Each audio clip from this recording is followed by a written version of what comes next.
Hi everybody, this is Josh Culp. We are learning Daf Shuri. We are on Daf Kuf Daled, excuse me. And I wanted to just talk a little bit about the ramifications of a sugya that appears towards the end of this daf.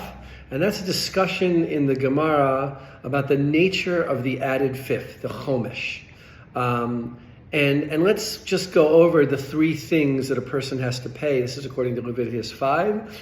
For being a gazlan, a robber, and other such iniquities. They include the principal. That's the first most important thing, obviously, what the Gemara calls the Karen, which I often spell wrong. The second thing is the chomesh, the added fifth. And the third is the asham, the guilt offering. Now, the principal is obviously restorative. Right, it's not a penalty. You stole something. You didn't return something to somebody. You found something that belongs to somebody else. You got to give it back to them. So that's very obvious. The asham is also the guilt offering is obviously for atonement. It doesn't benefit the victim at all. It's for the atonement of the perpetrator. The question really is, what is this nature of the added fifth? The Gemara asks whether it is mammon, and the idea of mammon, of it being money, is the point of it is to offer compensation for the victim. Right? That's what mammon means. That it is. I mean, it means money literally, but it's contrasted with another two categories that I'll explain in a second.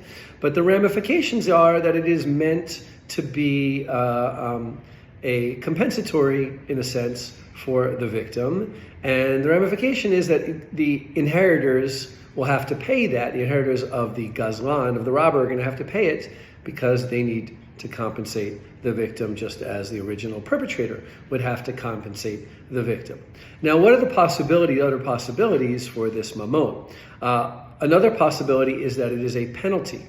Meant to penalize, obviously, the perpetrator, to deter the perpetrator for having committed a wrong. In which case, the inheritors aren't necessarily going to inherit a fine.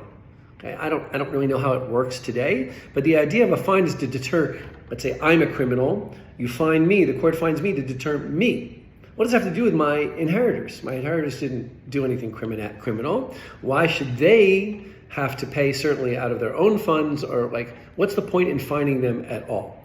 That would be the point if it is a fine. And the other possibility for the nature of the added fifth, I think this is a little bit more difficult, is that it is part of the atonement package.